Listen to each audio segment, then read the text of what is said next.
Jahon adabiy hayotida o'z o'rniga ega bo'lgan siymolardan biri taniqli adabiyotshunos, tanqidchi, tarjimon va ma'rifatparvar Ozod Sharafiddinovdir. Uning butun faoliyati hayoti so'z va haqiqatga sadoqat bilan sug'orilgan edi. U yoshligidan adabiyotga muhabbat qo'ydi. 20-asrning 60-yillaridan adabiyotshunos sifatida tanilgan. Zamon qalb ayzi kitobida adabiy asarlarni badiiy qonuniyatlari nuqtai nazaridan tadqiq etgan. Ilmdan yuz o'girish, insoniylikdan yuz o'girish demak. Chunki ilm insoniylik toji hisoblanadi. Ilm bu keng tushuncha, unga ega bo'lish, uni anglab yetish ajib mahorat. O'z zamonasining yutuq adibi bo'lgan mustahkam bilimga ega inson Ozod Sharafiddinov. Adabiyotshunos olim, tanqidchi va tarjimon bo'lgan.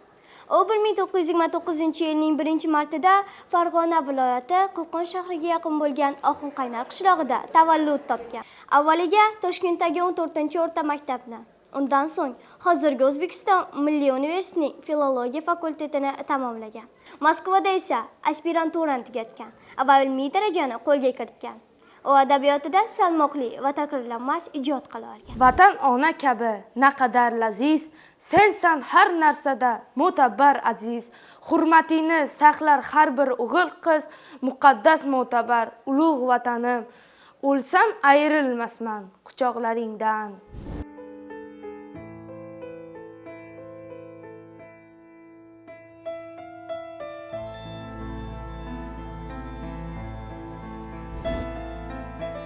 Umri davomida o'lsam ayrilmasman quchoqlaringdan deya yashagan Ozod Sharafiddinovning uzoq yillik samarali mehnatlarini ko'rishimiz mumkin. Mustaqillik yillarida Ozod Sharafiddinov ham adabiy tanqidchi, ham jamoa arbobi, ham tarjimon sifatida ulkan ishlarni amalga oshirgan. Ozod Sharafiddinovning tabiatida juda katta olimlarga xos mardlik va bag'rikenglik mavjud.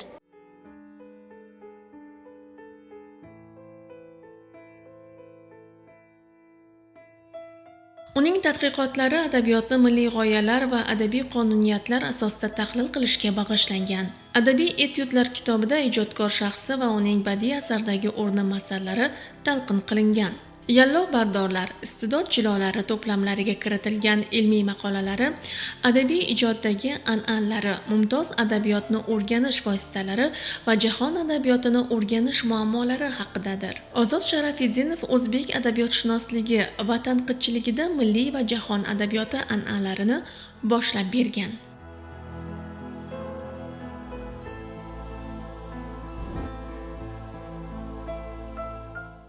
Ozod Sharafiddinov butun umri davomida vatanga sadoqat tuyg'usi bilan yashadi.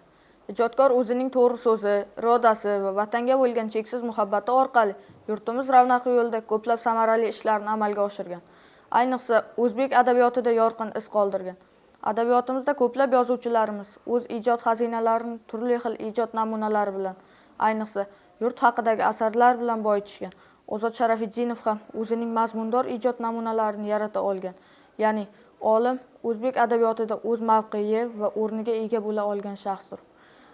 Adabiyotshunos olim yurt, vatan ravnaqi, yoshlar kelajagi uchun bir qancha qiyinchiliklarga qaramasdan doim oldinga intila olgan allomalardandir.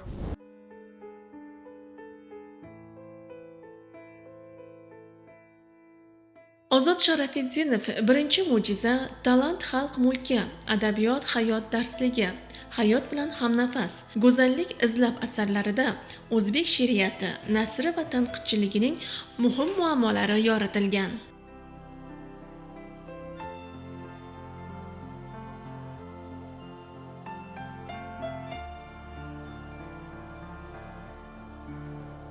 Kitoblarimni asranglar. Kitoblarim mening eng katta boyligim edi demagan Ozod Sharafiddinovning asarlari teran fikr, ma'noni o'z ichiga qamrab olgan.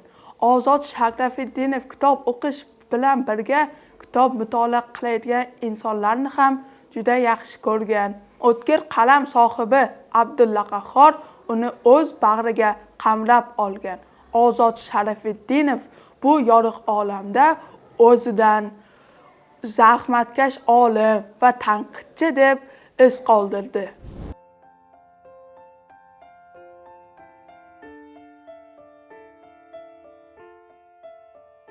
Uning adabiy merosi butun o'zbek adabiyotining o'lmas boyligi bo'lib qoldi. Uning asarlarida nafaqat o'tmishning, balki hozir va kelajakning hayot tarzi aks etgan. Ozod Sharafiddinov asarlari o'zbek adabiyotida o'zining o'rniga, uslubiga va xarakteriga ega. Uning Zamon, Qalb, Poeziya, Yalovardorlar, Birinchi mo'jiza, Davondagi o'ylar kabi adabiy tanqidiy asarlari chop etilgan. Ozod Sharafiddinovning 28 asari chop etilgan va matbuotdagi maqolalari 385 dan tashkil etadi. Tarjima asarlari esa 150 ga yaqin. Bundan tashqari shoir o'zidan bir nechalab shogirdlar qoldirdi.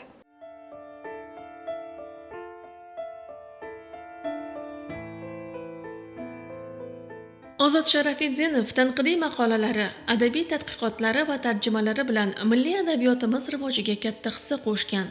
U bir qator buyuk adiblar Abdulla Qahhor, Mir Temur, G'afur G'ulom, Hamza Hakimzoda Niyoziy va boshqalar haqida yozgan tadqiqotlarida nafaqat ularning ijodini ochib berdi, balki ularning shaxsiyati orqali millat ma'naviyatini targ'ib qildi.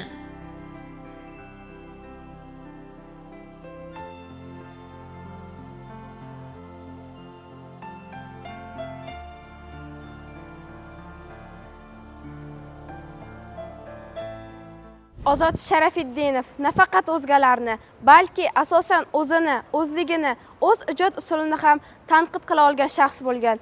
Chunki inson o'zini idrok etib, o'zini tanqid qilishi bu ulkan jasorat. Bu esa yozuvchining shunchalik kuchli e'tirof etilishiga yana bir dalil. Yozuvchining Cho'lponni anglash risolasi ham uning ijodini yanada boyitgan. Ozod Sharafiddinov Cho'lpon hayoti va ijodini o'tkir sinchkovlik bilan o'rganib, shunday xulosaga keladi. Cho'lponni anglash so'z san'atining botiniy qonuniyatlarini teran anglash, ularning shoir ijodida qanday zohir topishini anglashdir. Cho'lponni anglash uning buyuk umumbashariy g'oyalarini, uning yuksak insoniy tuyg'ularini yurakka singdirib olishdir. Cho'lponni anglash vatanni, ko'hna Turkistonimizni Cho'lpon ko'zi bilan ko'rib, Cho'lpon yuragi bilan seva bilmoqlikdir. Bir so'z bilan aytganda, Cho'lpon har bir adabiyot muxlisining yurak mulkiga aylanishi shart. Buning uchun esa Cho'lpon merosini yangi tafakkur asosida bag'rikenglik bilan tadqiq etmoq lozim. Ozod Sharafiddinovning munaqqidlik faoliyatida ikki davr ko'zga tashlanadi. Birinchi davr sho'ro totalitar tuzumida kechgan bo'lib, unda adabiyotni totalitar mafkura g'oyalardan himoya qilish, adabiy qonuniyatlar asosida tadqiqotlar olib borish tadqiq etilgan. 1962-yil Zahraxanda qahqaha, 1979-yil hayotiylik jozibasi sxematizm inersiyasi va yurtin madhi bo'ldi so'nggi satri ham. 1983-yil she'r ko'p, ammo shoirchi. Ikkinchi davr munaqqid faoliyatida asosiy davr bo'lib, istiqlol yillaridagi ijodini qamrab oladi. Bu davrda Sharafiddinov milliy adabiyotni shakllantirish muammolari, o'zbek adabiyotshunosligi va tanqidchiligini qayta qurish va tarjima san'atini yuksaltirish masalalarini tadqiq etgan. 1987-yil Bir tilda gaplashaylik. 2000-yil Mag'zi puch so'zlardan bir tosh nari qoch. 2002-yilda Qaydasan Mariko tadqiq etilgan.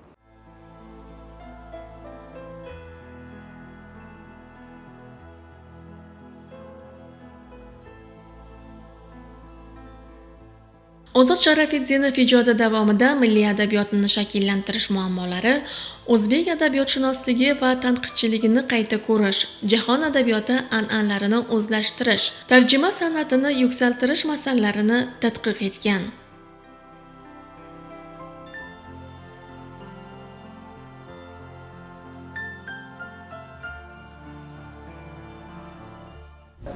Ozod Sharafiddinov o'zbek adabiyotini jahon adabiyoti bilan uyg'un tarzda o'rganishni an'anasini boshlab bergan. Uning 1993-yil Istiqlol fidoyilari, 1999-yili Sardaftar sarlavhalari, 2001-yili Ma'naviy kamolot yo'llarida kabi kitoblarini Abdulrauf Fitrat, Abdulhamid Cho'lpon, Usmon Nosir kabi ijodi yangicha nuqtai nazardan tahlil etilgan.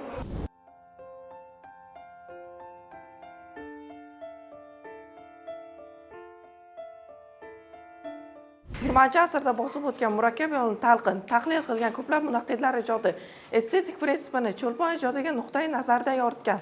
Sharafiddinov 20-asr o'zbek adabiyoti darsligi mualliflaridan. Sharafiddinov ijodining cho'qqisi ijodni anglash vaqti kitobidir. Unda o'zbek adabiyotining jahon adabiy jarayonida tutgan o'rni va ilmiy ma'naviy o'zanlari tadqiq etib berilgan.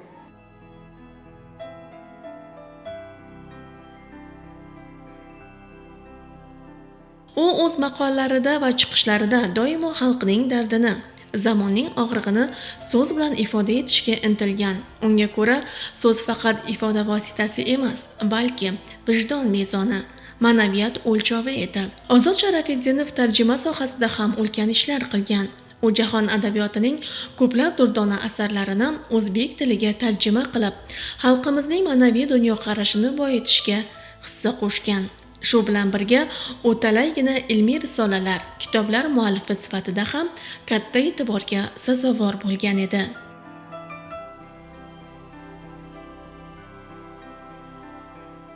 Sharafiddinov birinchi mo'jiza 1979-yil, Talant xalq mulki 1979-yil, Adabiyot hayot darslig'i 1980-yil, Hayot bilan hamnafas 1993-yil, Go'zallik izlab 1985-yil, o'zbek she'riyatining nasriy va tanqidchilikning muhim muammolarini yoritgan.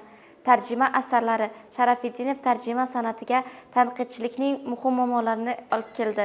Lev Tolstoyning Iqrornoma, Kalenning Kimyogar, Severlenning To'xtating samolyotni tushib qolaman asarlarini o'zbek tiliga tarjima qildi. O'z ilmiy maqolasi yoki kitobda yozib qo'yilgan, o'z vaqtida to'g'ri tuyulgan, vaqt o'tishi bilan o'zgargan fikrlar haqiqatini tan olish chinakam jo'mard olimga xos fazilatdir. Ozod Sharafiddinov ijodiga nazar tashlaganda bunday ibratga yaqqol o'rinlar ko'rinib turadi. Xususan Adabiyot yashar, millat yashar maqolasi Cho'lponning Sho'ri hukumati va Siyona Nafisa ijodiga nazar tashlagan.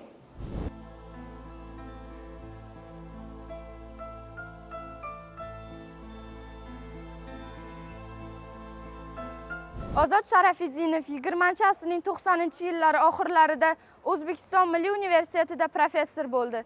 1995-1997-yillarda Tafakkur jurnalining bosh muharriri bo'ldi. Ozod Sharafiddinov 1997-yildan beri Jahon adabiyoti jurnalining bosh muharriri. Ozod Sharafiddinov 1970-yili Beruniy nomidagi davlat mukofoti laureati, 1999-yil buyuk xizmatlari uchun va 1979-yil mehnat shuhrati ordenlari sohibi. Ozod Sharafiddinov 2002-yil 23-avgustda O'zbekiston qahramoni unvoni olgan. Taniqli adabiyotshunos, munaqqid, professor Ozod Sharafiddinov adabiy bahs hamda munozaralarda o'z fikri, o'z tanqidi va tanqidiy qarashlari bor. Takrorlanmas shaxs. Biz undan vatanga sadoqat, adabiyotga cheksiz muhabbat, kasbga fidoyilikni o'rganishimiz kerak.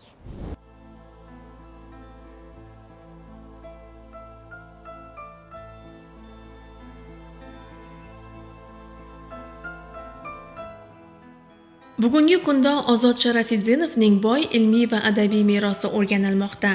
Kitoblari qayta nashr etilmoqda. Bu esa uning nomini abadiylashtirish, kelajak avlodni ma'naviy tarbiyalashda muhim ahamiyat kasb etadi.